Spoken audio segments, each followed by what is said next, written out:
In recent years, some of Israel's more extreme opponents have accused it of establishing an apartheid system in the West Bank. The word apartheid literally means apartheid and refers to an official government policy of discrimination against its citizens based on race or ethnicity. The charge against Israel is false, a comparison to South Africa, whose government administered an official apartheid state from 1948 until 1994. Which legally discriminated against its own Black citizens. Jewish and Palestinian coexistence is a complex issue. Different perspectives on history, religion, culture, politics, and security need to be taken into account before it can be fully understood.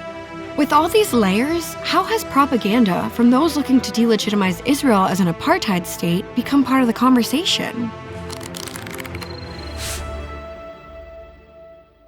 If you're going to say that there's apartheid happening in another part of the world, that same emotion of this evil has to be overcome is stirred up amongst a lot of people. And so you say that the Palestinian people are being subjected to the same evils as South Africans, people are going to get very upset and very angry. And unfortunately, the emotions then that the word apartheid evokes, in my opinion, have been effectively, if I can compliment the people, actually have been very effectively used as a smokescreen to hide the truth of what's going on in the West Bank, both with regards to the realities on the ground and actually with regards to the responsibilities that the Palestinian Authority has in relation to the oppression of the Palestinian people. Apartheid laws made it illegal for Blacks to marry, live in the same areas, or conduct business with whites. Black South Africans were barred from certain professions and educational opportunities, could not participate in government, and had to carry documentation. Compare that with the State of Israel, whose 1 million Arab citizens are represented in all branches of government. A government founded on the promise to uphold the full social and political equality of all its citizens, without distinction of race, creed, or sex. For Arabs living in the West Bank, at times Israeli force may be seen as oppressive in context of Israel trying to defend its citizens from terror attacks. But it's a security dynamic that has nothing to do with the definition of apartheid as institutionalized racism. Apartheid's comparison to Israel stems from a difficult reality. Arabs living in some parts of the West Bank are governed by an Israeli military administration and subject to different laws than Israeli citizens. But when you unpack the circumstances surrounding this reality, that's where the comparison ends. Israel's presence in the West Bank is a security measure that started in 1967, after the Six-Day War, when an urgent need for self-defense arose after waves of Arab terrorism from the region created an ongoing existential threat to Israeli citizens.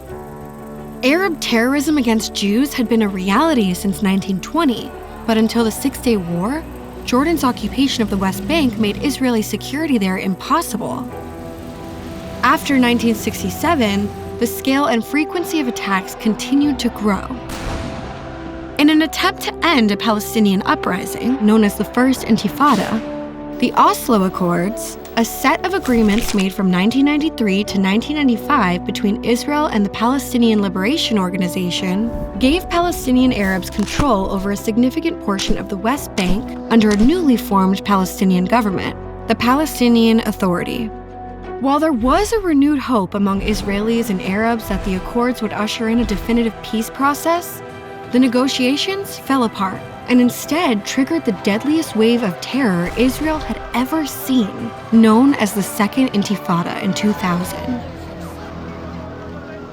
Faced with incessant terrorism that killed over 1,000 Israelis from 2000 to 2005 alone, Israel's leaders decided to build a barrier wall along the West Bank border, or Green Line, during the Second Intifada that reduced attacks by 84%. Israelis call the barrier a security fence or separation wall, while some Palestinians call it a wall of apartheid. The apartheid label doesn't apply to Israel.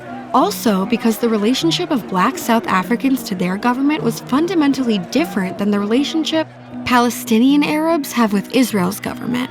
Blacks in South Africa demanded equal treatment as citizens in their own country.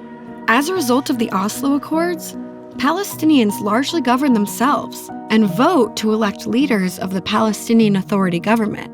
Israeli laws don't actually apply to much of the West Bank, except for certain areas with greater security risks or higher Jewish populations. If you look at what's happening in the West Bank, you have areas A, B, and C. A complex arrangement that actually was established not by Israel itself coming down and saying, Palestinian people, this is how we're going to do things. There was an agreement that came to create this, an agreement between the Palestinian leadership and the Israeli leadership, and also an agreement that was recognized on the international platform. And we know that via the Oslo Accords. And in the Oslo Accords, we have the separation of areas A, B, and C. People oftentimes only talk about area C, which is where you have both the security as well as the administration being done by Israel. They forget about areas A and B, which together comprise 90% of the Palestinian people. Israel's accusers appropriate the term apartheid in describing these areas, where two separate systems of law, civilian and military, apply differently to Israeli citizens and Palestinian Arabs living side by side. It's important for us to actually understand why apartheid was instituted in South Africa.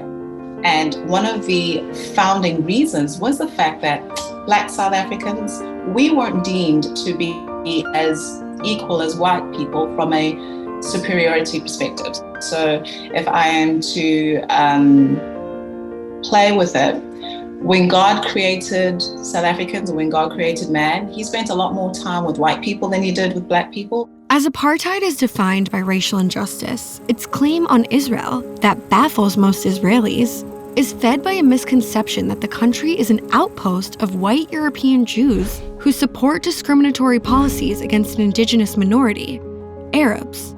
But in fact, more than half of Israel's Jews are from a Middle Eastern and North African background, known as Mizrahim. Coupled with its Arab citizens, Israel's culture and skin color is far more Middle Eastern than European.